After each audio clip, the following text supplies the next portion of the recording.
Hello students, आज हम लोग 10th क्लास साइंस की 19th वर्कशीट डिस्कस करेंगे जिसका टॉपिक है इलेक्ट्रिसिटी चैप्टर से resistance. It is the property of a conductor to resist the flow of charges through it. कोई भी कंडक्टर लेंगे तो उसका रेजिस्टेंस मतलब है कि उसमें प्रॉपर्टी है एक कि वो अपने अंदर से कितना चार्ज को फ्लो करने से रोकता है। उस प्रॉपर्टी को हम बोलते हैं रेजिस्टेंस। हर एक कंडक्टर की अलग अलग टेम्परेचर पे अलग अलग रेजिस्टेंस वैल्यू हो सकती है। Next, Ohm's law states that the ratio of potential difference V to current I is a constant called resistance R. So Ohm's law में हमने पढ़ा था V is equal to I R. R की value अगर हमें निकालनी है तो हमें V को I से डिवाइड करना होता है और वो कांस्टेंट वैल्यू होती है. नेक्स्ट है electrical resistance of a conductor depends on an object's size, shape and material. सो यहाँ जो कांस्टेंट आर की बात हो रही है वो किसी भी कंडक्टर के साइज़, शेप और मटेरियल के ऊपर बेस्ड है और किसी एक कांस्टेंट टेम्परेचर पे वो वैल्यू आपको कांस्टेंट मिलेगी और अगर टेम्परेचर चेंज होता है तो रेजिस्टेंस की वैल्यू भी चेंज होती है. अब हम आगे पढ़ेंगे क्या क्या फैक्टर्स पे कैसे डिपेंड करता है रेजिस्टेंस का वैल्यू.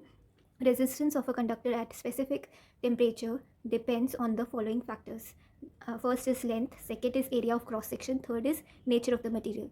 So ये बात ध्यान रखनी है कि एक स्पेसिफिक टेम्परेचर पे इन तीन फैक्टर्स पे रेजिस्टेंस की वैल्यू डिपेंड करती है. यहाँ पे आपको एक मेटालिक कंडक्टर दिख रहा है सिलेंड्रिकल फॉर्म में. इसमें area of cross section A से बताया है और लेंथ बताई है एल से और रेजिस्टिविटी बताया है रो से. ये जो पी इन्वर्टेड इटैलिक्स में लिखा है पी, इसको हम बोलते हैं रो. ये है रेजिस्टिविटी के लिए सिंबल. और इसको आर बताया है, आर इज़ रेजिस्टेंस. रेजिस्टेंस एक प्रॉपर्टी है, रेजिस्टिविटी उसका मैथमेटिकल वैल्यू है, क्वांटिटी है. नेक्स्ट है लेंथ ऑफ द कंडक्टर के ऊपर कैसे डिपेंड करता है. अब वो देख रहे हैं हम. Length of conductor, the resistance R of a conductor is directly proportional to its length. तो डायरेक्टली प्रोपोर्शनल के लिए अल्फा जैसा आपको ये साइन दिख रहा है. Next, long wire has greater resistance than short wire. तो इसका मतलब ये है कि लेंथ किसी कंडक्टर की जितनी लंबी होगी उसकी रेजिस्टेंस सेम उतनी ही बढ़ जाएगी. जितना लंबा कंडक्टर होगा लेंथ वाइज उतना ज़्यादा उसकी रेजिस्टेंस वैल्यू होगी. Second, area.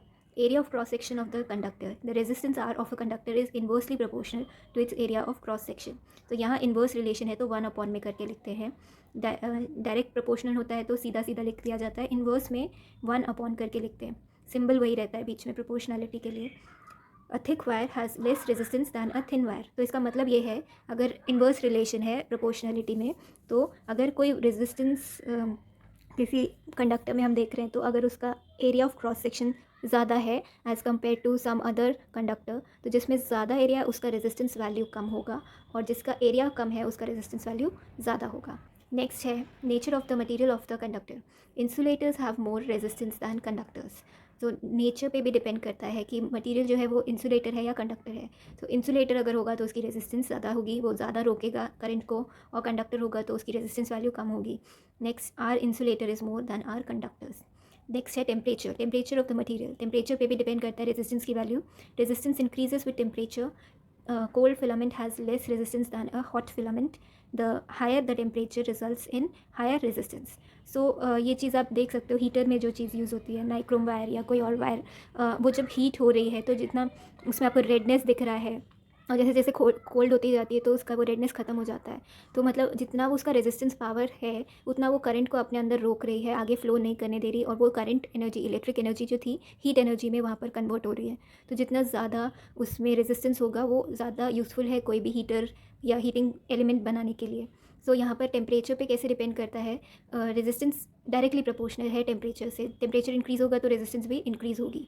Cold filament has less resistance than a hot filament. Higher the temperature results in higher resistance. तो डायरेक्ट रिलेशन है टेम्परेचर और रेजिस्टेंस के बीच में. अब यहाँ पे आपको सारे वैल्यूज़ बताए हैं कैसे आपस में ये रिलेशंस हैं इनके. Resistance is directly proportional to length, inversely proportional to area of cross section. तो इन दोनों इक्वेशंस को हम मिला के ऐसे लिख सकते हैं L/A. और फिर ये प्रोपोर्शनलिटी का साइन हटाने के लिए हम एक कांस्टेंट यहाँ पर ऐड कर सकते हैं इक्वल लगा के.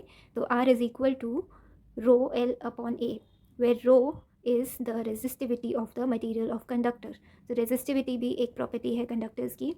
ये जो सिंबल है रो, ये भी ग्रीक लेटर है, ये आपको ध्यान रखना है. इसको स्मॉल p जैसे हल्का सा, मतलब उसके ऊपर से नहीं, एक ही लाइन में ड्रॉ करते हैं और p से थोड़ा सा ही डिफरेंट है ये. नेक्स्ट आता है रेजिस्टिविटी को कैसे डिफाइन करेंगे. It is numerically equal to resistance of a conductor of unit length and unit area of cross section. तो रेजिस्टिविटी न्यूमेरिकल वैल्यू है रेजिस्टेंस की। रेजिस्टेंस आप सोच सकते हो कि सपोज़ कोई क्वालिटी है किसी चीज़ की, आप उसको क्वांटिफाई कैसे करेंगे, तो वो है रेजिस्टिविटी। मतलब जैसे सपोज़ हम बोलें कि कोई चीज़ मोटी है या कोई फ्लावर है तो वो रेड ज़्यादा है किसी दूसरे फ्लावर से, तो कौन ज़्यादा रेड है वो हम कैसे बताएंगे, वो चीज़ है क्वांटिफाई करना। तो यहाँ पर रेजिस्टेंस किसका ज़्यादा है कम है वो बताने के लिए हम रेजिस्टिविटी देख रहे हैं। इसका यूनिट होता है ohm meter. It does not depend on the length और the thickness area but depends on the nature of the substance and temperature. For different substances, their resistivity is also different. Example, rho silver is 1.60 into 10 to the power 8 ohm meter. Rho tungsten is 5.20 into 10 to the power minus 8 ohm meter. Rho glass is 10 to the power 10 to 10 to the power 14 ohm meter. Rho insulator is greater than rho alloy and it is greater than rho conductor. So यहाँ पर हमें ये पता चल रहा है कि जो वैल्यूज़ हैं, सिल्वर, टंगस्टन, ये कंडक्टर्स हैं, तो आपको दिख रहा है कि इनकी रेजिस्टिविटी वैल्यूज़ ज़्यादा है, ठीक है। पर इनसे भी ज़्यादा ग्लास की है जो कि ये कंडक्टर नहीं है, इंसुलेटर है। सो इंसुलेटर की रेजिस्टिविटी वैल्यू सबसे ज़्यादा होती है। सो रो इंसुलेटर्स की वैल्यू सबसे ज़्यादा होती है, फिर रो अलॉयज़ की आती है एंड सबसे कम होती है रो कंडक्टर्स की। तो यही चीज़ लिखी है, metals and alloys have low resistivity in the range of 10 to the power minus 8 ohm meter to 10 to the power minus 6 ohm meter, so they are good conductor of electricity. Tungsten, या ई के बाद ई आना चाहिए, ओ लिखा है, गलत है spelling, आप इसको करेक्ट कर लीजिए। टंगस्टन, डब्लू से इसका सिंबल है, टंगस्टन एक मेटल है, is use for filament of electric bulbs and copper and aluminium are use for transmission lines. तो रेजिस्टिविटी के ऊपर डिपेंड करता है कि कौन सा एलिमेंट जो है वो कहाँ यूज़ होगा। जो टंगस्टन है आप देख रहे हो उसकी वैल्यू है 5.20 into 10 to the power minus 8 ohm metre, और कॉपर और एल्यूमिनियम इनकी वैल्यूज़ अलग होती हैं। सो टंगस्टन को हम बल्ब में यूज़ करते हैं बट कॉपर एल्यूमिनियम को हम वायर्स में यूज़ करते हैं। तो हर एक मेटल या अलॉय का अलग अलग जगह पे यूज़ होता है based on their resistivity. Insulators have resistivity of the order of 10 to the power 12 to 10 to the power 17 ohm meter. Example, rubber and glass. So इनकी रेजिस्टिविटी वैल्यूज़ जो है काफ़ी ज़्यादा हैं इंसुलेटर्स की। एग्जाम्पल्स आपको याद रखना है इंसुलेटर्स के जो बिल्कुल कंडक्ट नहीं करते इलेक्ट्रिसिटी। नेक्स्ट है alloys have higher resistivity than that of its constituent metals. तो अलॉयज़ जो होते हैं वो कॉम्बिनेशन ऑफ मेटल्स होते हैं और उनकी रेजिस्टिविटी वैल्यू थोड़ी ज़्यादा होती है as compare to the metals जो कि कंडक्टर्स में आएंगे। So they are use for the heating devices like electric iron and geysers, ठीक है। अलॉयज़ का आपको यहाँ पे ये एप्लीकेशन याद रखना है। नेक्स्ट है questions. First question, what are the factors on which resistance of a conductor depends. So resistance की बात करेंगे तो resistance depends on length of conductor, area of cross section and nature of the material. Second question, a wire of length L and resistance R is stretched to get the radius of cross section halved. तो यहाँ ये बताया कि wire थी, उसका length L था और resistance R थी, कैपिटल R, और उसका इतना स्ट्रेच किया कि जो एरिया था क्रॉस सेक्शन का वो हाफ हो गया। What is the new resistance of the wire after stretching. अब हमें ये देखना है क्योंकि एरिया जो था वो हाफ हो गया और वो इन्वर्सली प्रोपोर्शनल होता है रेजिस्टेंस से, तो यहाँ पर हम बोल सकते हैं कि रेजिस्टेंस जो होगी वो डबल हो जाएगी क्योंकि एरिया हाफ हो गया। इन्वर्स रिलेशन है, तो एरिया जितना कम होगा उतना ही रेजिस्टेंस बढ़ जाएगा। Third question, why are copper use as connecting wire. So copper is use as connecting wire because it has the resistivity values in the lowest range because it is a conductor. Fourth question, what is the resistance of a connecting wire. So यहाँ resistance पूछा है but actually resistivity होना चाहिए। सो resistance पूछेंगे तो आप formula बता सकते हो कि मेटल्स होते हैं तो रेजिस्टेंस का फॉर्मूला कैसे डिपेंड करता है रेजिस्टेंस की। आप ये वाली फॉर्मूला लिख सकते हैं, resistance R is equal to rho L upon A, कोई भी कंडक्टर के लिए। नेक्स्ट, अगर रेजिस्टिविटी पूछा होता तो आप ये वैल्यूज़ लिखेंगे 10 to the power minus 8 ohm metre to 10 to the power minus 6 ohm metre, क्योंकि कनेक्टिंग वायर होते हैं मोस्टली मेटल्स और अलॉयज़ के, और उसमें अगर रेजिस्टिविटी पूछा जाएगा तो आपको ये वैल्यूज़ लिखनी है। Fifth question, why are the conductors of heating devices made of an alloy rather than a pure metal.